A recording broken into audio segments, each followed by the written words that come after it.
মোবাইলের power button সবসময় use করার ফলে একসময় পাওয়ার বাটন বসে যায়, মানে ভিতরে ঢুকে যায়, পরে আর পাওয়ার বাটন কাজ করে না। কিন্তু একটি সেটিং অন করে এভাবে ডিসপ্লের উপর দুইবার টাচ করলে ডিসপ্লে অফ হবে, আবার দুইবার টাচ করলে ডিসপ্লে অন হয়ে যাবে। তখন আর পাওয়ার বাটন ইউজ করতে হবে না, নষ্ট হবার কোনো চান্স থাকবে না। তো এখন এই সেটিংটি অন করার জন্য আপনার মোবাইলের সেটিং ওপেন করেন, একটু স্ক্রল ডাউন করেন। এই যে দেখেন শর্টকাট অ্যান্ড অ্যাক্সেসিবিলিটি। কারো কারো মোবাইলে শুধু অ্যাক্সেসিবিলিটি থাকবে। আর যদি কোনোভাবে সেটিংটি খুঁজে না পান, আমি ভিডিওর শেষে আরেকটি ট্রিক্স দেখিয়ে দিব, যে কোনো মোবাইলে পেয়ে যাবেন, সমস্যা নেই। তো শর্টকাট অ্যাক্সেসিবিলিটি এটাতে ক্লিক করেন। এই যে স্মার্ট মোশন এটাতে ক্লিক করেন। স্মার্ট স্ক্রিন অন অফ এটাতে ক্লিক করেন।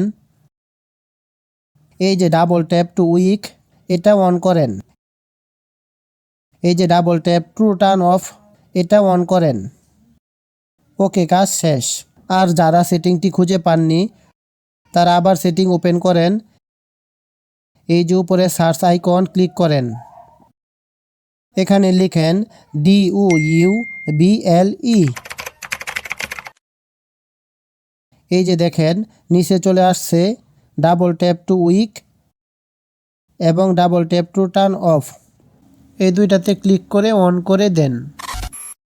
তো চলেন এখন দেখাই আমার মোবাইলে সেটিংটি কাজ করে কি না।